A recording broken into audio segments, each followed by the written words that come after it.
الرحیم سن 60 ہجری جس میں یہ واقعہ کربلا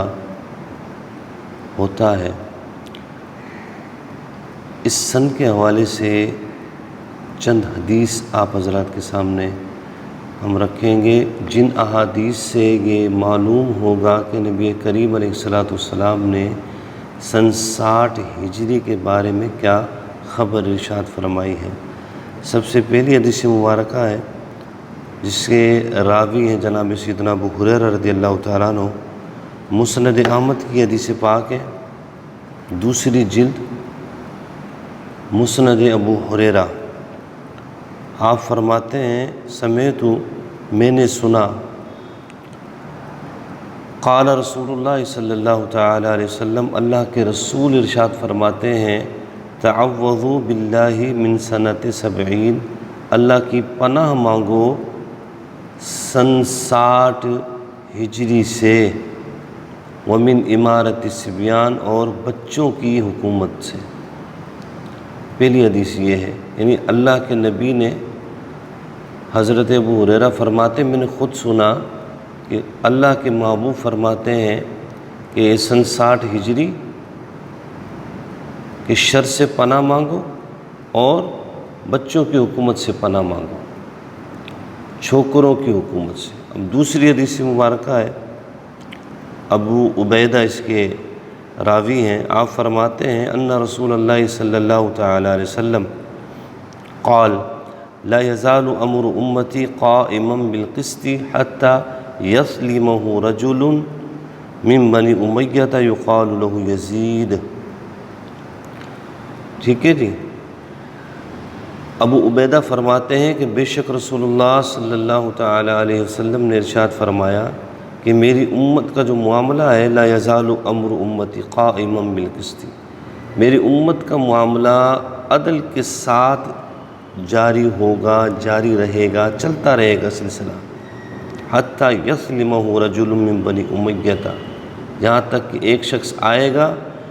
جو اس عدل و انصاف کے معاملے میں بگاڑ پیدا کر دے گا، تعلق اس کا بنو امیہ سے ہوگا، یقال له یزید، یہاں اس کا نام بھی ذکر کیا گیا ہے کہ اس کا نام جو ہے وہ یزید ہوگا۔ یہ دوسری حدیث ہو گئی۔ اب تیسری حدیث مبارکہ ابو عبیدہ ہی سے ہے، آپ نبی کریم علیہ الصلاۃ والسلام سے روایت کرتے ہیں کہ لا یزال امر هذه الامہ قائما بالقسط، وہی الفاظ ہیں حدیث کے ابتدا میں، حتیٰ یکون اول من یسلمہ رجل من بنی امیہ یقال له یزید۔ ٹھیک ہے نا، کہ میری امت کا معاملہ عدل کے ساتھ چل رہا ہوگا، جاری رہے گا، ایک شخص آئے گا بنی امیہ سے جو اس معاملے میں بگاڑ پیدا کرے گا، اس کا نام ہے یزید، اس کو یزید کہا جاتا ہوگا۔ ٹھیک ہے، اب اس کے بعد ہے ابو ذر غفاری رضی اللہ تعالیٰ عنہ سے مروی ہے، یہ ابو العالیہ جو ہے نا، یہ روایت کرتے ہیں کہ ہم کننا مع ابی ذر بالشام، کہ ہم ابو ذر کے ساتھ تھے شام میں، فقال ابو ذر، تو ابو ذر غفاری فرماتے ہیں سمعت رسول اللہ صلی اللہ تعالیٰ علیہ وسلم یقول اول من یغیر سنتی رجل من بنی امیہ، سب سے پہلا جو شخص میری سنت کو تبدیل کرے گا وہ شخص بنی امیہ سے ہوگا۔ یہ چند حدیثیں ہیں جو ہمیں یہ پتہ دیتی ہیں کہ سن 60 ہجری وہ بدترین دور رہا ہے کہ جس دور میں صرف یہی نہیں کہ نواسہ رسول کو شہید کیا گیا ہے یا واقعہ کربلا رونما ہوا ہے،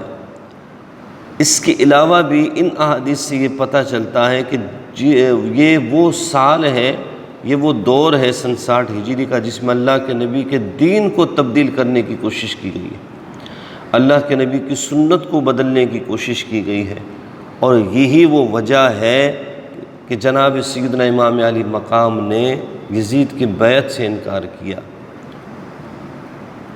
اپنا خاندان، اپنا گھر بار اور اپنی جان کا نذرانہ پیش تو کر دیا، لیکن اس کے ہاتھ پر بیعت نہیں کی۔ کیوں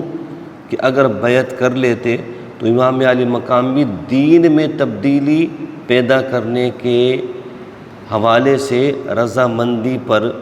راضی ہو جاتے۔ لوگ یہی کہتے ہیں کہ آپ بھی راضی تھے کہ جو یزید کر رہا ہے ٹھیک ہے،